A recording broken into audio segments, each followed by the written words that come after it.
শ্লোক সংখ্যা 3 অধ্যয়ন করব। আপনারা সকলেই নিজ নিজ গ্রন্থ দেখুন। এবমেতদ যথার্থত্বম আত্মানম পুরুষোত্তম আত্মানম পরমেশ্বর দ্রষ্টুমিচ্ছামি তে রূপম ঐশ্বরম পুরুষোত্তম। শ্লোকের অনুবাদ: হে পরমেশ্বর, তোমার সম্বন্ধে তুমি যে রূপ বলেছ, আমার সম্মুখে তোমাকে সেভাবেই দেখতে পাচ্ছি। তবুও হে পুরুষোত্তম, তুমি যেভাবে এই সৃষ্টিতে প্রবেশ করেছ, আমি তোমার সেই ঐশ্বর্যময় রূপ দেখতে ইচ্ছা করি। এখানে অর্জুন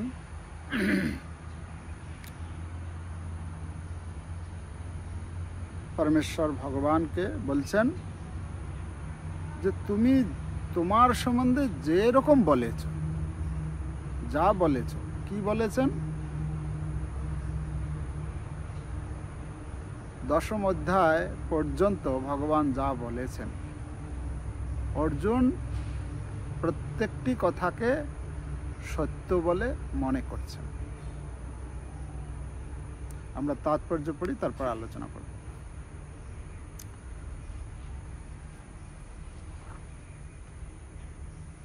তো ভগবান বলেছেন যে এই জড়জগতে তিনি সাংস প্রকাশ রূপে প্রবিষ্ট হয়েছেন বলেই এই জগতের সৃষ্টি সম্ভব হয়েছে এবং তা বিদ্যমান রয়েছে। শ্রীকৃষ্ণের এই কথা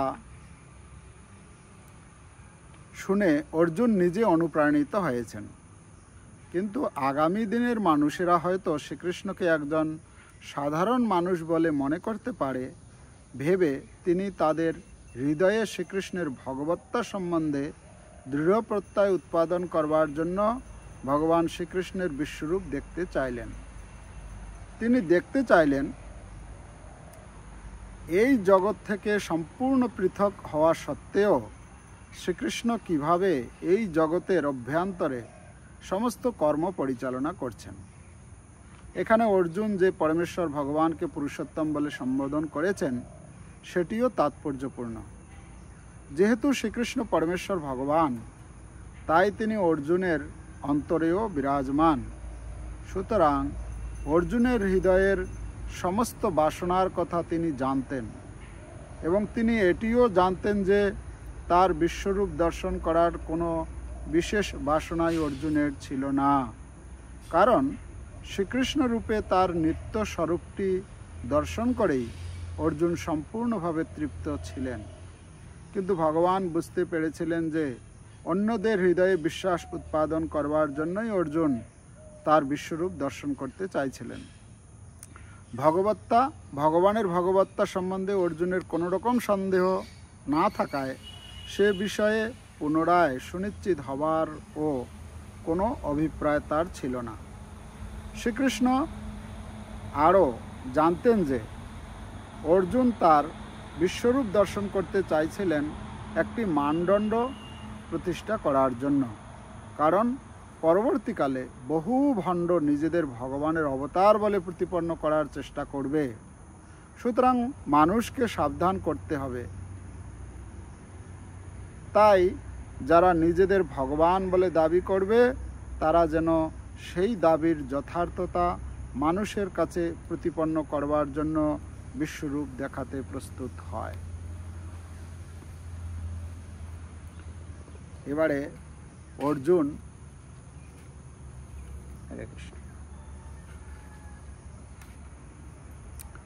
তো এখানে অর্জুন ভগবানের ভগবত্তাকে কয়েকটা বিষয়, একটা হচ্ছে ভগবানের ভগবত্তাকে তুলে ধরা, ভবিষ্যৎ সময়ের জন্য যারা ভগবান নিজেকে ভগবান বলে প্রচার করবে, নিজেদেরকে ভগবান বলে জাহির করবে, তাদেরকে সাবধান করে দেওয়া যে যদি ভগবান বলে তাহলে তাকে বিশ্বরূপ দেখাতে হবে, আর ভগবানের সব কথাগুলিকে মেনে নেওয়া। আমরা এখানে দেখতে পাচ্ছি ভগবানকে এখানে দুটি নামে সম্বোধন করা হয়েছে, একটা হচ্ছে পরমেশ্বর আর একটা হচ্ছে পুরুষোত্তম। পরমেশ্বর মানে পরম ঈশ্বর, ঈশ্বর মানে হচ্ছে নিয়ন্তা, নিয়ন্ত্রণকারী, যিনি নিয়ন্ত্রণ করেন। আর পরম মানে শ্রেষ্ঠ। যত নিয়ন্ত্রণকারী রয়েছে তার মধ্যে ভগবান কৃষ্ণ হচ্ছেন পরম নিয়ন্তা, এই জন্য বলা হচ্ছে পরমেশ্বর, ঈশ্বর। আর মহেশ্বর, মহা ঈশ্বর, শিবজিকে বলা হয় মহেশ্বর, আর ভগবানকে বলা হয় পরমেশ্বর।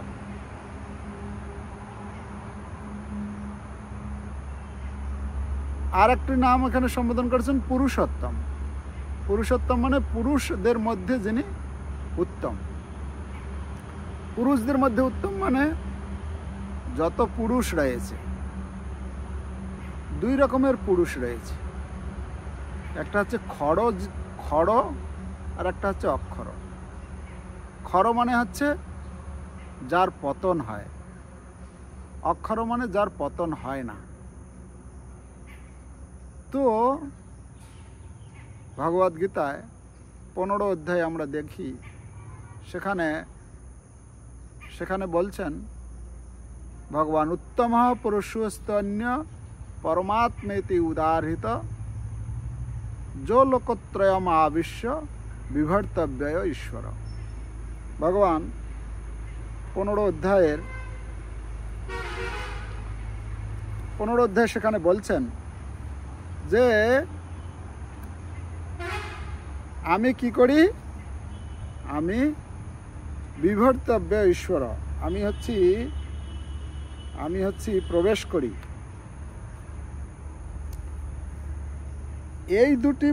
এই দুটি থেকে ভিন্ন উত্তম পুরুষকে বলা হয় পরমাত্মা, যিনি ঈশ্বর ও অব্যয়, এবং তিনি ত্রিলোকে প্রবিষ্ট হয়ে তাদের পালন করছেন। এখানে তাৎপর্য শিল প্রভুপাদ বলছেন, তাৎপর্যের শুরুতেই এই জড়জগতে তিনি সাংস প্রকাশ রূপে প্রবিষ্ট হয়েছেন বলেই এই জগতের সৃষ্টি সম্ভব হয়েছে এবং তা বিদ্যমান রয়েছে। তো তিনি কি করছেন, এই জগতের মধ্যে প্রবেশ করছেন তার অংশ রূপে। কি রূপে? পরমাত্মেতি উদাহৃত, পরমাত্মা রূপে। পরমাত্মা রূপে প্রত্যেকটি জীবের অন্তরে তিনি প্রবেশ করছেন এবং প্রত্যেককে তিনি পালন করছেন। হ্যাঁ, ব্রহ্মসংহিতায় ব্রহ্মাজি বলছেন 32 নম্বর শ্লোকে যে অঙ্গানি যস্য সকলেন্দ্রিয় বৃত্তিমন্তি পশ্যন্তি, তিনি পশ্যন্তি মানে দেখছেন, তার সৃষ্টি সব প্রত্যেক জীবকে দেখছেন। পশ্যন্তি পান্তি মানে পালন করছেন। কলয়ন্তি চিরম জগন্তি মানে তিনি পালন করছেন, সৃষ্টি করছেন, পালন করছেন, পোষণ করছেন, আবার সংহার করছেন। ব্রহ্মাজি বলছেন। তো এখানেও শিল প্রভুপাদ তার তাৎপর্য বলছেন যে তিনি প্রবেশ করছেন, প্রবেশ করে তিনি এই সৃষ্টিকে পালন করছেন। আর এই 15 অধ্যায়ের 17 নম্বর শ্লোকে এখানে ভগবান বলছেন নিজে মুখে যে আমি পরমাত্মা রূপে, এই পুরুষোত্তম রূপে কি করছি। পরের শ্লোকে বলছেন যস্মাৎ খর অতীতয়ম অক্ষরাদপি চ উত্তম অত অস্মি লোকে বেদে চ প্রথিত পুরুষোত্তম। যেহেতু আমি খড়ের অতীত এবং অক্ষর থেকে উত্তম, সেই হেতু জগতে ও বেদে আমি পুরুষোত্তম নামে খ্যাত। তাহলে বুঝা গেল ভগবান যে পুরুষোত্তম রূপে তিনি এই জগতের মধ্যে প্রবেশ করছেন, প্রবেশ করে প্রত্যেকটি জীবকে পালন করছেন, পোষণ করছেন এবং সংহারও করছেন। অর্জুন এই সব তত্ত্বগুলি মেনে নিয়েছেন, সত্য বলে মেনে নিয়েছেন। এখানে কোনো রকম সংশয় নেই ভগবানের কথার প্রতি অর্জুনের। এই জন্য এখানে বলছেন কি, এবং এতৎ যথা যথা যথার্থ ত্বম, যে তুমি যেরূপ আমাকে বলেছ, তোমার সম্বন্ধে যেরূপ বলেছ, যেরূপ বলেছেন মানে ভগবান যেরকম বলেছেন, অর্জুন একদম প্রত্যেকটি কথাকে ধ্রুব সত্য বলে মেনে নিয়েছেন। ভগবদ্গীতায় তৃতীয় অধ্যায়ের 31 নম্বর শ্লোকে ভগবান সেখানে বলছিলেন, যে মে মতমিদম ততম যে মে মতমিদম নিত্যম অনুতিষ্ঠন্তি মানবাঃ শ্রদ্ধাবন্ত অনুসূয়ন্ত মুচ্যন্তে তেপি কর্মভি। বলছেন যারা এই ভগবানের কথায় অর্জুনকে বলছেন, অর্জুন আমার কথায় যারা শ্রদ্ধাবান এবং মাৎসর্যরহিত এবং আমার এই উপদেশ পালন করে, তারা কি হয়, তারা সমস্ত কর্মবন্ধন থেকে মুক্ত হয়। কর্মবন্ধন থেকে মুক্ত হয়ে আমার কাছে ফিরে আসবে। আর যদি কেউ না মানে ভগবানের কথা, ভগবানকে যদি বিশ্বাস না করে, ভগবানের কথার প্রতি শ্রদ্ধাবান না হয়, না মেনে নেয়, তারপরে শ্লোকে বলছেন তার কি হয়, সর্বজ্ঞান বিমূঢ়াংস্তান বিদ্ধি নষ্টান অচেতস। যারা মাৎসর্যবশত আমার এই উপদেশ পালন করে না, তাদের সমস্ত জ্ঞান থেকে বঞ্চিত, তারা জ্ঞান থেকে বঞ্চিত হয়ে যায়। বিমূঢ় ও পরমার্থ লাভের সকল প্রচেষ্টা থেকে ভ্রষ্ট বলে জানবে। নষ্টান, তারা নষ্ট হয়ে যাবে। অর্জুনের মধ্যে আমরা দেখতে পাচ্ছি, অর্জুন বলছেন, হ্যাঁ হে ভগবান, আপনি যা বলেছেন আমি একদম পুরো সেটা সত্য বলে মেনে নিয়েছি। হ্যাঁ, যথার্থত্বম আত্মানম পরমেশ্বর, যে আপনি যে হচ্ছেন পরমেশ্বর এটা আমি মেনে নিয়েছি। কিন্তু যারা অসুর স্বভাব সম্পন্ন তারা কিন্তু এটা মেনে নিতে পারে না। তারা কি মনে করে, তারা নিজের মনমানি, নিজের বুদ্ধি সেটা প্রয়োগ করে নিজের স্বার্থ সিদ্ধির জন্য কর্ম করে থাকে। তাই জন্য আমাদেরকে এই জিনিসটা এখান থেকে বুঝতে হবে যে দুই ধরনের লোক রয়েছে, একটা রয়েছে দেবসুলভ সম্পন্ন, একটা হচ্ছে অসুর সুলভ সম্পন্ন। ভগবদ্গীতায় 16 অধ্যায়ে ভগবান এই দুই ধরনের লোকের কথা বলছেন, যে যারা অসুর স্বভাব সম্পন্ন তারা ভগবানের কথাকে বিশ্বাস করে না। হ্যাঁ, দুই ধরনের, দৌভূত স্বর্গৌ লোকে অস্মিন দৈব আসুর এবচ। হ্যাঁ, দুই ধরনের লোক রয়েছে এই জগতে, দৈব আসুর এবচ। যারা ভগবানের কথাকে মানে তারা হচ্ছে দেবসুলভ, দেবতা গুণসম্পন্ন।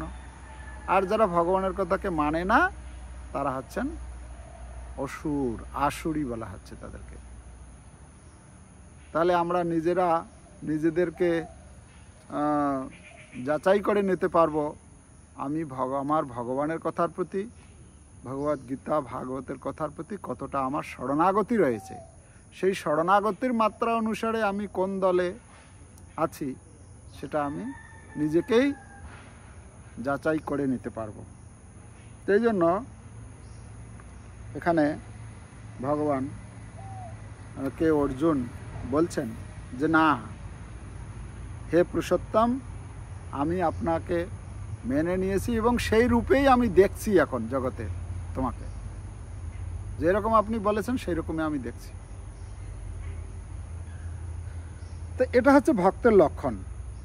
ভক্ত ভগবানের কথাকে সম্পূর্ণরূপে মেনে নেয় এবং সেই অনুসারে তার ভালো লাগা তার ভালো না লাগা সেটার উপরে সে গুরুত্ব দেয় না। যতক্ষণ পর্যন্ত আমরা বদ্ধ দশায় থাকি, যতক্ষণ পর্যন্ত ভগবানের প্রতি শরণাগত সম্পূর্ণরূপে হতে পারি না, ততক্ষণ পর্যন্ত আমাদের নিজেদের ভালো মন্দর বিচার করি আমরা। আমার কোনটা ভালো লাগে সেইটা আমি করব, আমার যেটা ভালো লাগে সেটা খাবো, আমার যেখানে যেতে ভালো লাগে সেখানে যাব। কিন্তু যখন একজন কোনো ভক্ত ভগবানের উপর শরণাগত হয়, তখন সে নিজেরটাকে প্রাধান্য দেয় না, সাধুগুরু বৈষ্ণবের কোনটা ভালো লাগে সেইটাই আমার ভালো, আমার ভালোটা ভালো না। কেন আমার কিসে ভালো আমি নিজেই জানি না।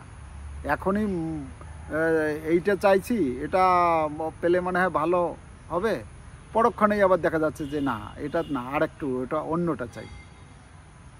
কিন্তু সাধুগুরু বৈষ্ণব ভগবানের যে ভালো লাগা, সেটার সেই ভালো লাগার প্রতি যদি আমরা মনোনিবেশ করতে পারি, তাহলে কি হবে, সেটাতে আমাদের পরম কল্যাণ সাধন হবে। অর্জুন, এখানে অর্জুনকে আমরা দেখতে পাচ্ছি, অর্জুনের ভালো লাগছিল না যুদ্ধ করতে, অর্জুনের ভালো লাগছে না এই সব পরিস্থিতির মোকাবেলা করতে। বলছিলেন যে না, আমি চলে যাব, আমি ভিক্ষাবৃত্তি করে বরং জীবন যাপন করব, আমি এসব করব না। অর্জুনের ভালো লাগা, অর্জুনের যে ভালো লাগে সেটা তিনি ব্যক্ত করেছিলেন। কিন্তু পরবর্তীতে ভগবানের কথা যখন মনোযোগ সহকারে শ্রবণ করলেন, তারপরে আমরা দেখতে পেলাম অর্জুন কি বলছেন, না, আপনি যা বলছেন সব ঠিক। এখানে আমরা দেখতে পাচ্ছি অর্জুন বলছেন, তুমি যা বলেছ সেটা আমি সব মেনে নিচ্ছি। তো এখানে অর্জুনের যে শরণাগতি, অর্জুন যে ভগবানের কথার প্রতি যে বিশ্বাস, সেটা ব্যক্ত হয়েছে। তারপরে আমরা এখানে পাচ্ছি অর্জুন এখানে বলছেন যে দ্রষ্টুমিচ্ছামি, মানে আমি দেখতে চাই, ইচ্ছা প্রকাশ করছি। এরকম নয় যে কেউ যদি ভগবানের শরণাগত হয়ে গেল তার মানে তার কোনো নিজের ব্যক্তিগত কোনো ইচ্ছা থাকবে না। হ্যাঁ, অবশ্যই থাকে। এখানে যেরকম আমরা অর্জুনের ক্ষেত্রে দেখতে পাচ্ছি, অর্জুন নিজের ইচ্ছা প্রকাশ করেছেন, দ্রষ্টুমিচ্ছামি, দেখতে আমার ইচ্ছা করছে, আমি দেখতে ইচ্ছা করি। কি দেখতে ইচ্ছা করি? রূপম ঐশ্বরম, আপনার সেই ঐশ্বর্যময় রূপ দর্শন করতে আমি চাই। তো রূপম ঐশ্বরম কেন দেখতে চেয়েছিলেন? তার নিজের ইচ্ছা? প্রপাত তাৎপর্য বলেছেন যে অর্জুনের অন্তরে বিরাজমান, আচ্ছা না, এটা হচ্ছে পুরুষোত্তমের কথা। অর্জুন বলছেন মাঝামাঝি তাৎপর্যের, অর্জুনের হৃদয়ে সমস্ত বাসনার কথা তিনি জানতেন এবং তিনি এটিও জানতেন যে তার বিশ্বরূপ দর্শন করার কোনো বিশেষ বাসনাই অর্জুনের ছিল না। অর্জুন যে প্রকাশ করেছে এখানে যে আমি সেই রূপ দর্শন করতে চাই, প্রভুপাদ তাৎপর্য বলছেন ভগবান ভালোভাবেই জানতেন অর্জুনের ইচ্ছা এটা নয়। এটা কার ইচ্ছা? না, পরবর্তীতে যে সমস্ত লোক নিজেদেরকে সমাজে একটা বিশৃঙ্খলার সৃষ্টি করবে, অর্জুন দুইটা জিনিস বুঝতে পেরেছেন, যে ভগবান যদিও আমার সামনে রয়েছেন একজন মানুষ রূপে, একজন ব্যক্তি হিসাবে, আমার সামনে থেকেও তিনি সমগ্র সৃষ্টিকে পালন পোষণ করছেন। যেহেতু মানুষ রূপে আছেন, এখন একজন ব্যক্তি হিসেবে রয়েছেন, হয়তো পরবর্তীতে লোকেরা এই যে গীতার জ্ঞান যে উপদেশ দিচ্ছেন, এটাকে গ্রহণ নাও করতে পারে। কেন না, তারা মনে করবে সাধারণ একজন মানুষ। যেমন কিছু লোকের কাছে শোনা যায়, আরে কৃষ্ণও তো একজন মানুষ ছিল নাকি, বলে এরকম যারা আসরিক স্বভাব সম্পন্ন ব্যক্তি, যাদের ভগবানের প্রতি কোনো শ্রদ্ধা বিশ্বাস নেই। তো ভগবান ভগবদ গীতা আগে বলেছেন, অবজানন্তি মাং মূঢ়া মানুষিম তনুমাশ্রিত পরম ভাবমজানন্ত মম ভূত মহেশ্বর।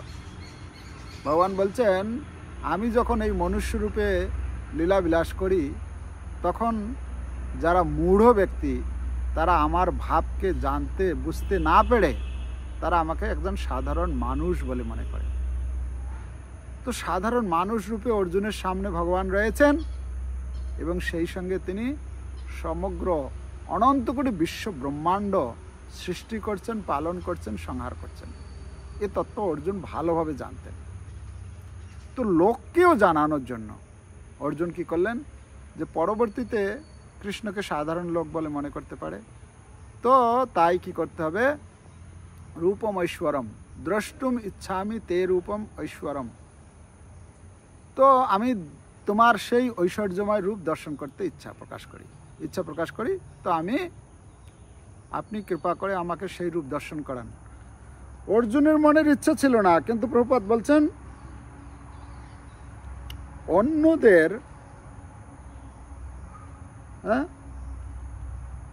অন্যদের হৃদয়ে বিশ্বাস উৎপাদন করার জন্যই অর্জুন তার বিশ্বরূপ দর্শন করতে চাইছিলেন।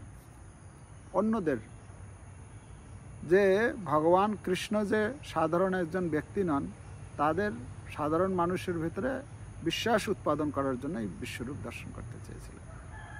তাহলে উদ্দেশ্যটা কি ছিল? উদ্দেশ্যটা নিজের স্বার্থ সিদ্ধি নয়, উদ্দেশ্যটা হচ্ছে জগতের লোকের কাছে ভগবানের মহিমাকে তুলে ধরার জন্য, প্রকাশ করার জন্য, আর ভবিষ্যতের লোকেদের জন্য একটি দৃষ্টান্ত স্থাপন করার জন্য, যে যদি কেউ ভবিষ্যতে ভগবান বলে নিজেকে জাহির করে, তাহলে তাকে আমরা বলবো যে দয়া করে আপনি আপনার বিশ্বরূপটি দর্শন করান। এখন যতগুলো ভগবান আছে, সব ভগবানকে আমরা বলতে পারি, আপনি যে বলছেন আপনি ভগবান, তাহলে আপনার ওই বিরাট রূপটি, বিশ্বরূপটি দেখিয়ে দিন, আমরা আপনাকে মেনে নেব, আপনার পুজো করব, ব্যাস কালকে থেকে আপনার পুজো শুরু করে দেব, আপনি যদি বিশ্বরূপটা দেখাতে পারেন। তো এই দৃষ্টান্ত জগতে রাখার জন্য অর্জুন ভগবানকে প্রার্থনা করেছেন যে আপনি